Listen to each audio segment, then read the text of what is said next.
یہ طلب ضرور کیا جائے کہ مولا اولاد نیک بھی ہو، صالح بھی ہو، متقی بھی ہو، پرہیزگار بھی ہو، نیکوکار بھی ہو، یہ ضرور طلب کیا کرو۔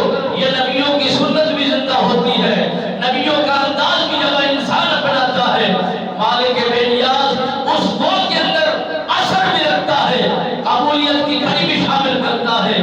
جب 90 سال کی عمر کو انسان پہنچے، جھولی آباد ہو جائے، ساتھ ہی امتحان آ پہنچے، وہ کیسی گھڑی ہوگی، وہ کیسا سما ہوگا، وہ کیسا منظر برپا ہوگا۔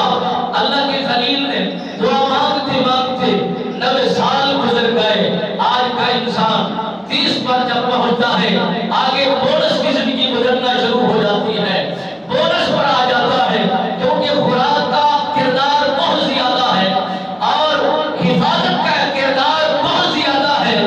اب تو چالی کراسی ہی نہیں کرتا انسان، بونس کی طرف روان دوا ہو جاتا ہے۔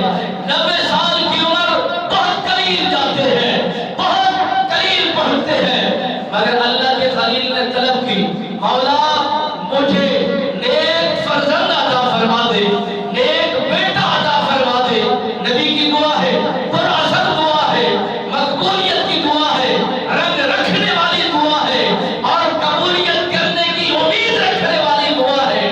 جب اللہ کے خلیل نے دعا مانگی، مالک بے نیاز نے فرما دیا فَبَشَّرْنَاهُ بِغُلَامٍ حَلِيمٍ، اے ابراہیم ہم نے آپ کو نیک فرزند حلیم طبیعت بیٹے کی خوشخبری